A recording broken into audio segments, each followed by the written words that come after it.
Mari kita dengar cerita tentang arnab kecil dan emosi. Mari kita jumpa Bunny. Dia suka melompat dan bermain.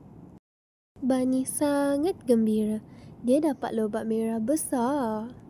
Kawan-kawan, apakah perasaan Bunny? Bagaimana awak tunjuk bila gembira?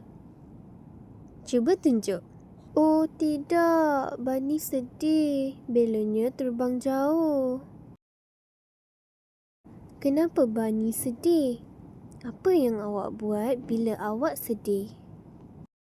Bunny rasa marah. Kawan ambil mainannya. Bunny rasa apa kawan-kawan? Apa yang awak akan buat kalau awak marah?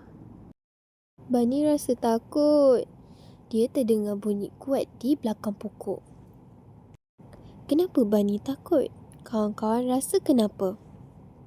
Apa yang kawan-kawan buat kalau kawan-kawan rasa takut?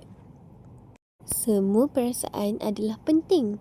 Gembira, sedih, marah, takut.